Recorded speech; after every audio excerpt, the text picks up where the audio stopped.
Hello everyone, कैसे हो आप सभी। आई होप आप बहुत ही अच्छे होंगे।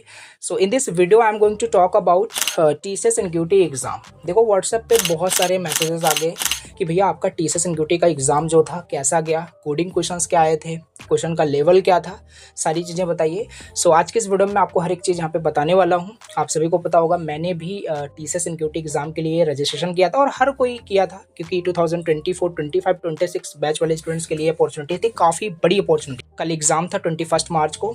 तो एग्ज़ाम देने के बाद मेरा क्या एक्सपीरियंस रहा, क्वेश्चंस किस किस टॉपिक से आए थे, क्योंकि यहाँ पे इस वीडियो को बनाने का मेन मकसद बस इतना है, किसी भी स्टूडेंट्स की अगर हेल्प होती है। एंड दिस वीडियो मैं अगेन आपको बता दूँ, this video is really very very important for those students जिनका अपकमिंग मंथ में टीसीएस एनक्यूटी का एग्ज़ाम है। वीडियो देखने के बाद जो आपको कॉन्फिडेंस मिलेगा, राइट, कोडिंग क्वेश्चंस को भी जो मैं आपको बताऊंगा, क्या लेवल था, एप्टीट्यूड का मतलब क्या सीन था, राइट, लेवल क्या था, हर एक चीज़ आपका क्लियर हो जाएगा। राइट, चलिए स्टार्ट करते हैं। हर एक चीज़ मैंने ना यहाँ पे नोट करके रखा हुआ है जिससे कोई प्रॉब्लम ना हो, और हर एक चीज़ यहाँ पे मैंने बहुत एनालिसिस करने के बाद तब जाके ये बना रहा हूँ, जिससे कि कोई डाउट ना रहे और आपकी हेल्प हो सके। तो वीडियो लास्ट तक देखते रहना। चलो वीडियो को स्टार्ट करते हैं। तो चलो अब मैं आपको इसका पैटर्न बताता हूँ, क्या क्या क्वेश्चंस कैसे आए हुए थे, राइट। और ये चीज़ आपको ऑलरेडी पता होगी क्या, कि न्यूमेरिकल एबिलिटी के 20 क्वेश्चंस आते हैं, 25 मिनट्स में करने होते हैं। रीजनिंग एबिलिटी के 20 क्वेश्चंस होते हैं, 25 मिनट्स में सॉल्व करने होते हैं। एंड वर्बल एबिलिटी के 25 क्वेश्चन होते हैं, 25 मिनट्स में सॉल्व करने होते हैं, राइट। तो ये हो गया फाउंडेशन सेक्शन का। एडवांस सेक्शन की बात करें तो एडवांस क्वांट के क्वेश्चन हो जाते हैं, राइट, थोड़ा बोल सकते हैं मॉडरेट लेवल के क्वेश्चन होते हैं। इसमें 15 क्वेश्चन बोले जाते हैं आते हैं, लेकिन इस केस में 14 क्वेश्चन आया था, राइट। 25 मिनट्स में सॉल्व करना होता है। एडवांस कोडिंग फिर आ जाता है, मतलब कि advance coding easy, advance coding moderate करें। ये कंप्लीट मैंने आपको सिलेबस बता दिया, जो कि आपको ऑलरेडी पता था। चलो यहाँ पे मैं आपको बताता हूँ कि किस किस टॉपिक से एग्जैक्टली क्वेश्चंस आए हुए थे, जिससे कि उस टॉपिक पे ना आप ज़्यादा फोकस कर पाओ। जिससे कि उस टॉपिक का क्वेश्चन आए फिर आप अच्छे से पढ़े रहोगे, फिर कर पाओगे। अब यहाँ पे जैसे आप स्टार्टिंग से बताता हूँ, सिंपल आपने लॉगिन कर लिया सिस्टम, आप एंटर कर गए, लॉगिन हो गया आपका। अब सिंपल यहाँ पे पहला जो सेक्शन आपका ओपन होता है वो न्यूमेरिकल एबिलिटी का ओपन होता है। मतलब यहाँ पे जो होगा न्यूमेरिकल एबिलिटी, पहले आप सॉल्व करोगे, क्वेश्चन सॉल्व करोगे, उसके बाद फिर वर्बल, रीजनिंग, कोडिंग आता है। यहाँ पे ऐसा नहीं कर आप सोचते हो कि मैं पहले कोडिंग करूँगा, राइट, मेरा कोडिंग स्किल बहुत अच्छा है, कोडिंग अच्छे से कर लूँगा उसके बाद करूँगा, नहीं, सब ऑटोमेटिकली हो रहा होता है। जैसे लॉगिन किया आपने, न्यूमेरिकल एबिलिटी का स्टार्ट हो गया सेक्शन। अब न्यूमेरिकल एबिलिटी का स्टार्ट हो गया है, 25 मिनट्स टाइमर स्टार्ट हो चुका है। 25 मिनट्स में you have to solve 20 questions, okay. That means 1.5 minute में आपको एक क्वेश्चन सॉल्व करना ही करना है, 1 मिनट में आपको क्वेश्चन को सॉल्व करना ही करना है, राइट। थोड़ा सा भी लेट किया, जैसे 25 मिनट आपके पूरे लेफ्ट हो गए, आपने 10 क्वेश्चन ही किया था, राइट, आउट ऑफ 20 में आपने 10 क्वेश्चन ही किया था, 10 क्वेश्चन आपके छूट गए। फिर सेक्शन ऑटोमेटिकली मूव कर जाएगा वर्बल पे या लॉजिकल पे। फिर आप बैक नहीं कर सकते कि बैक करके चलो मैं पहले उसको कंप्लीट कर ही लूँगा, फिर आगे मैं मैनेज कर लूँगा कोडिंग में, वहाँ से टाइम निकाल लूँगा, ऐसा कुछ नहीं होता है, राइट। तो यही है कहने का मतलब है, 25 मिनट्स के लिमिट के अंदर ही आपको पूरे के पूरे क्वेश्चन जल्दी जल्दी सॉल्व करने हैं। अब यहाँ पे वही इंपॉर्टेंट चीज़ आ जाता है, पूरा गेम आपको समझ में आ रहा होगा, पता होगा पहले से। जो पूरा गेम है ये ट्रिक्स पे बेस्ड है, बोल सकते हो टाइम पे बेस्ड है, मतलब टाइम के अंदर क्वेश्चन को सॉल्व करें। आपके माइंड का प्रेजेंस वहाँ पे इंपॉर्टेंट रोल प्ले करता है। माइंड कितनी तेजी से आपका चीज़ें समझता है, राइट, वो क्वेश्चंस को। जैसे कोई क्वेश्चन मान लेते हैं यहाँ पे है, अब आपको यही नहीं समझ में आ रहा है कि किस टॉपिक से क्वेश्चन आया है, राइट। टॉपिक नहीं समझ में आ रहा है तो फिर फॉर्मूले नहीं समझ में आएंगे, तो ट्रिक्स नहीं समझ में आएगी, तो टाइम लग जाता है। और यही मेन मतलब टाइम ही एक पैरामीटर है जो प्रॉब्लम क्रिएट करता है। तो बात करें यहाँ पे जो क्वेश्चंस थे 20 क्वेश्चन न्यूमेरिकल एबिलिटी की मैं बात कर रहा हूँ, इजी टू मॉडरेट थे, कुछ क्वेश्चंस इजी थे, कुछ क्वेश्चंस टफ भी बोल सकते हो, राइट। अब मैं आपको बताता हूँ कि कौन कौन से क्वेश्चंस यहाँ पे किस किस टॉपिक से आए थे। मैं क्वांट एप्टीट्यूड डायरेक्ट बता रहा हूँ, फिर आपको समझ में आ जाएगा, ठीक है।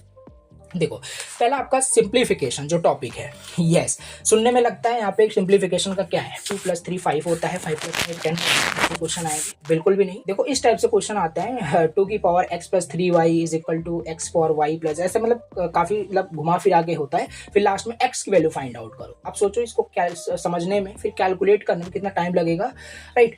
तो यही तो मतलब है ना मेन चीज, की कैसे उसको सॉल्व करते हो, कितना फास्ट करते हो।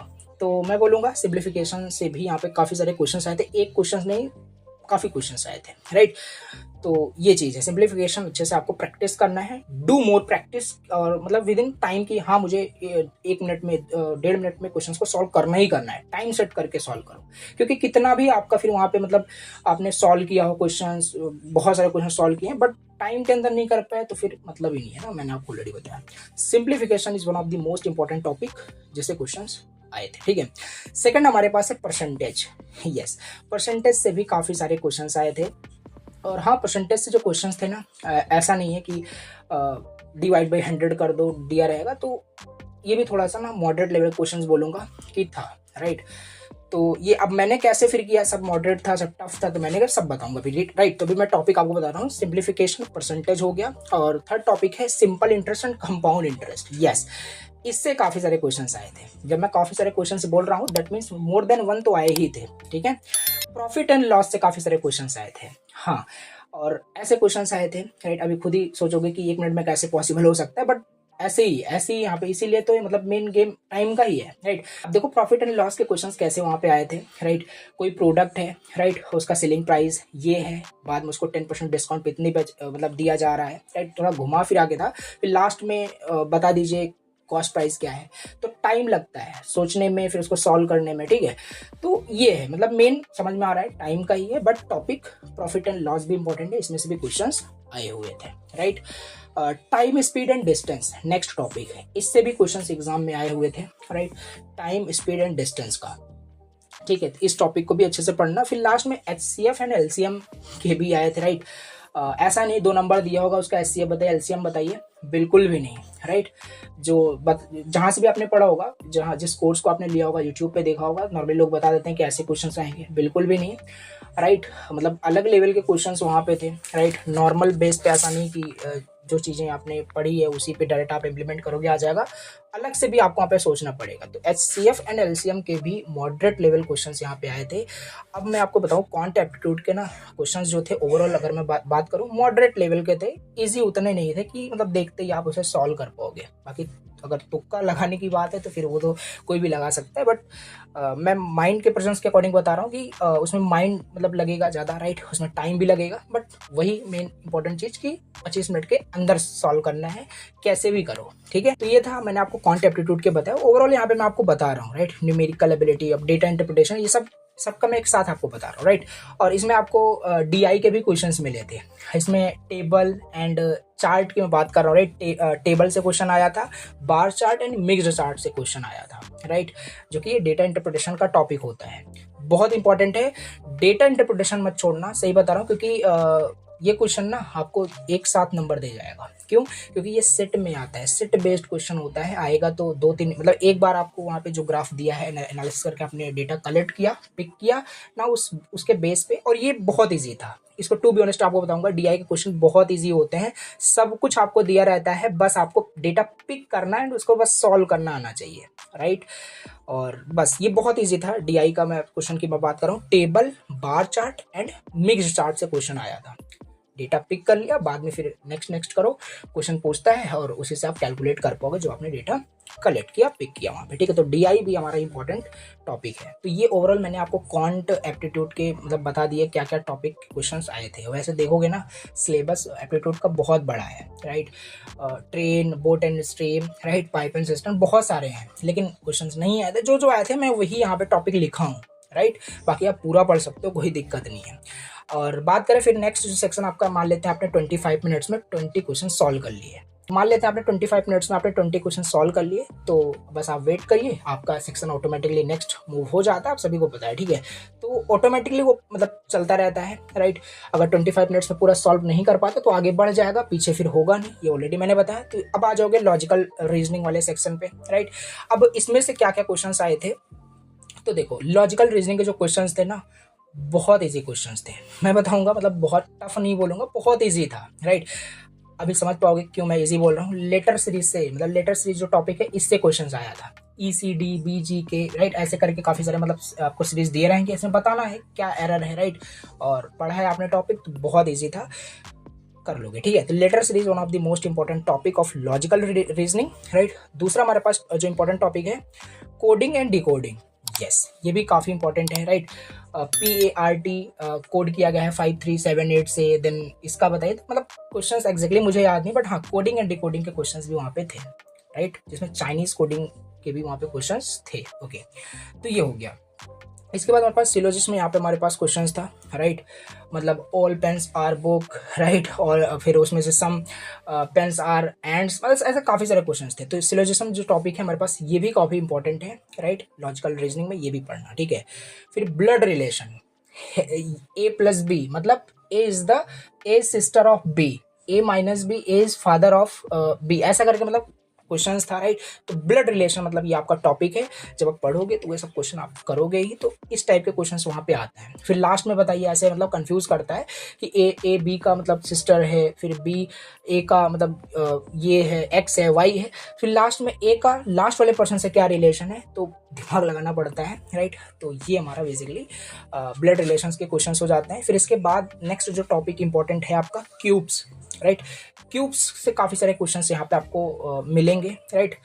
मोर देन 1 क्वेश्चन था यहाँ पे, राइट, एग्जाम में क्यूब से, राइट। क्यूब दिया होगा, उसमें फेसेस आपसे पूछ लेते हैं, राइट, इसका अपोजिट क्या होगा, तो ये चीज़ें हैं, राइट। फिर मोस्ट इंपॉर्टेंट जो टॉपिक है सीटिंग अरेंजमेंट, लीनियर होता है, सर्कुलर होता है, लीनियर नहीं आया था, सर्कुलर वाला यहाँ पे आया था सीटिंग अरेंजमेंट, राइट, जो कि टुवर्ड्स फेसिंग द सेंटर यहाँ पे टॉपिक होता है। तो ये क्वेश्चन आए थे, और ये क्वेश्चन बोलूँगा यहाँ पे मतलब कि 3-4 क्वेश्चन इस पे आए थे सीटिंग अरेंजमेंट टॉपिक से। तो इसे 100% करना बहुत इंपॉर्टेंट है, क्वेश्चन मिलेगा 100% आपको, ठीक है। तो ये हो गया। फिर लास्ट में आपका पजल से क्वेश्चन आया था।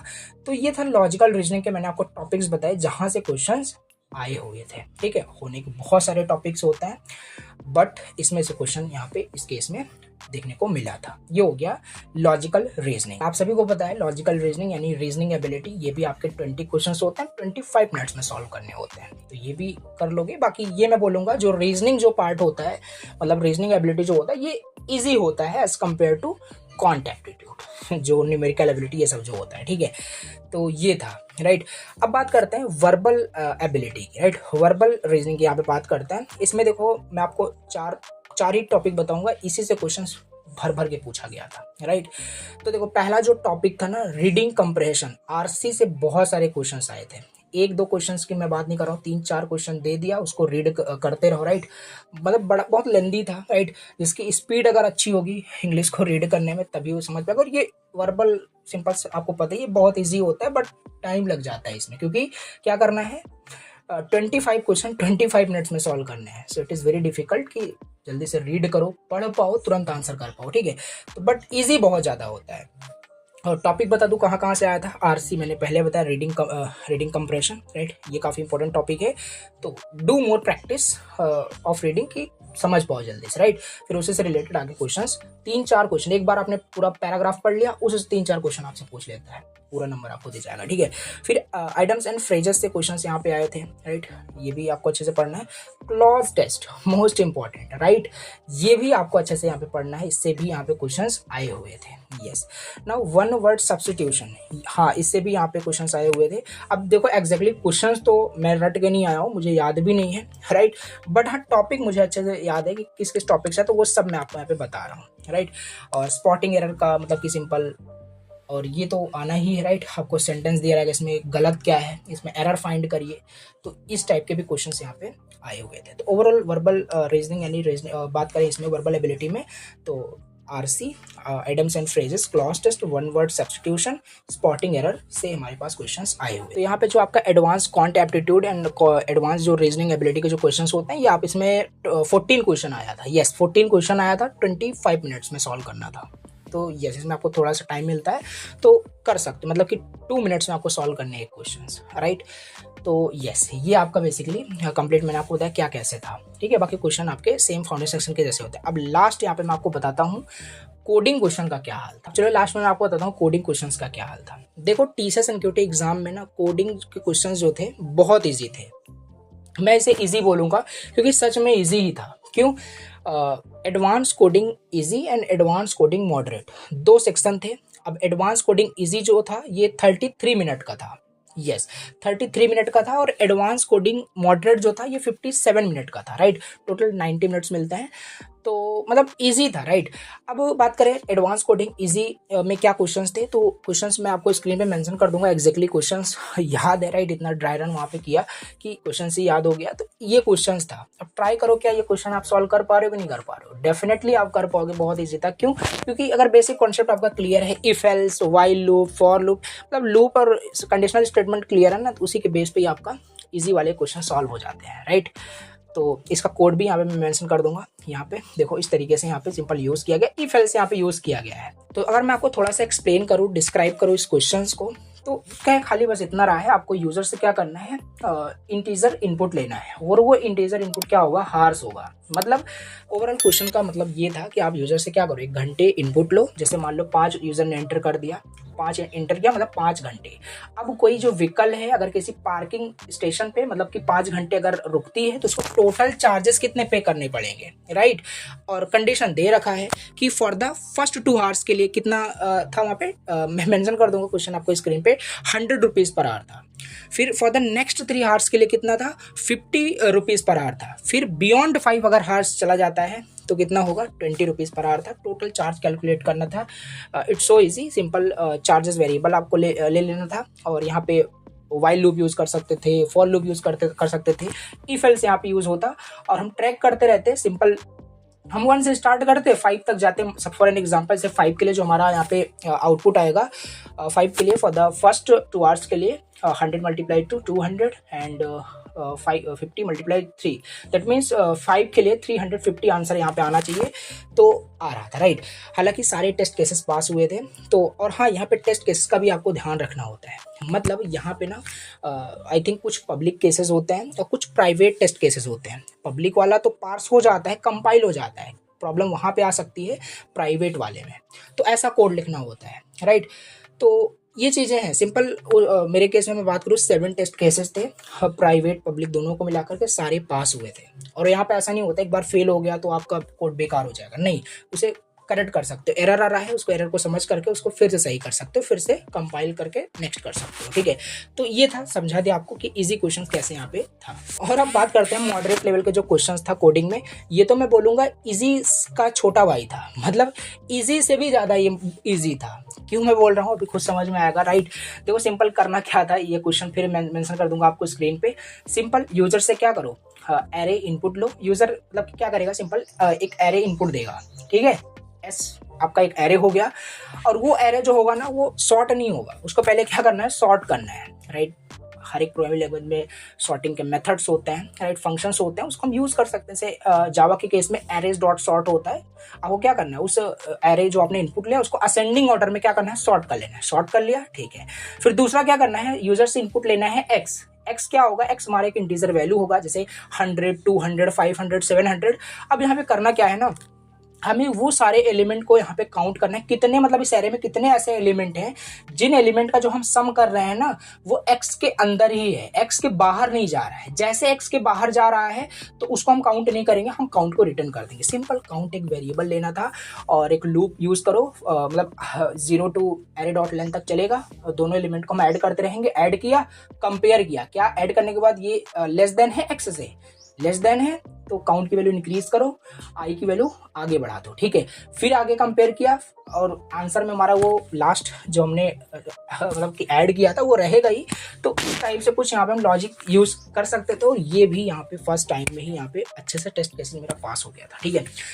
तो ये था कंप्लीट, मैंने आपको बताया कि क्या कोडिंग क्वेश्चंस थे। तो मैं आपको बस इतना बोलूँगा कि एप्टीट्यूड अच्छे से फोकस करो। एप्टीट्यूड अच्छे से आपका क्लियर हो जाएगा, पहला माला आप चढ़ लोगे तभी फिर लास्ट माले पे आप चढ़ पाओगे, कोडिंग क्वेश्चन आप कर पाओगे, फिर आपका हो पाएगा अच्छे से, राइट, क्लियर हो जाएगा। तो एप्टीट्यूड में बहुत प्रैक्टिस करो। रीजनिंग ईजी आती ही है, वो भी अच्छे से पढ़ना है। वर्बल का भी मैंने टॉपिक बताया, वो सारे कर लेना। और कोडिंग क्वेश्चंस के लिए बिल्कुल परेशान नहीं होना है। DP, linked list, tag, queues कुछ कोई ज़रूरत नहीं है, राइट। ऐसा नहीं बोल रहा हूँ करो ही मत, कर सकते हो बट आते नहीं है उस लेवल पे, उतने टफ मतलब नहीं आते क्वेश्चंस, ठीक है। बेसिक चीज़ें आती है, easy level, easy to moderate level पे क्वेश्चंस यहाँ पे एग्जाम में मिलते हैं। तो अगर मैं आपको अपना बताऊँ कि मेरा क्या एक्सपीरियंस था, तो मेरे अकॉर्डिंग सारी चीज़ें मैंने तो अच्छे से किया है, राइट। बाकी प्रॉब्लम जो आएगी तो वो एप्टीट्यूड में ही आएगी, क्योंकि क्वेश्चंस हाँ थोड़े टाइम लग गया, राइट। टाइम कांस्टेंट इश्यूज था, बाकी ऐसा नहीं था क्वेश्चन ही नहीं आ रहा था, समझ में नहीं आ रहा था। कॉन्सेप्ट क्लियर था कि हाँ कहाँ कहाँ से क्वेश्चन पूछे जा रहे हैं, कैसे सॉल्व करें, लेकिन टाइम के अकॉर्डिंग फिर जल्दी जल्दी में उसको टिक करना हुआ, राइट। तो उसमें प्रॉब्लम हो जाती है। बाकी कोडिंग क्वेश्चन जैसे थे, वर्बल रीजन, सारी चीज़ मैंने आपको बताई, राइट। तो इसलिए मैं आपको बता रहा हूँ कि do more practice on aptitude, कि जल्दी जल्दी क्वेश्चन आप सॉल्व कर पाओ, राइट, सॉल्व कर पाओ, कैलकुलेट कर पाओ। तो ये था कंप्लीट वीडियो, क्या कैसे था, राइट, क्या फॉर्मेट होता है, कैसे पूछे जाते हैं। तो एक बार आपका सारा कुछ, आपने सारा सेक्शन कंप्लीट कर लिया, राइट। अगर टाइम वहाँ पे बचा हुआ है तो आप वेट करो, ऑटोमेटिकली वो सबमिट हो जाता है। आप सबमिट भी नहीं कर सकते, राइट, सब चीज़ ऑटोमेटिकली चल रही होती है। और ये इंपॉर्टेंट चीज़ है, काफ़ी लोगों को मे बी ना पता हो। एक बार अगर आप आगे बढ़ चुके हो, न्यूमेरिकल एबिलिटी आपका जो सेक्शन है वो कंप्लीट हो चुका है, टाइम लेफ्ट हो गया था, क्वेश्चन नहीं कर पाए, बैक का कोई ऑप्शन नहीं है कि बैक करके उसको जाओ, करो, कंप्लीट करो, आगे मैनेज कर लोगे, ऐसा नहीं होता है, ठीक है। तो ये था कंप्लीट प्रोसेस कि क्या कैसा एक्सपीरियंस रहा। आई होप आपके सारे डाउट क्लियर होंगे, आपकी हेल्प हुई होगी, कुछ चीज़ें क्लियर हुई होगी। जो भी doubt, thank you so much for this video. कोई भी डाउट हो please let me know in the comment box. चलो मिलते हैं नेक्स्ट वीडियो में। Thanks for watching.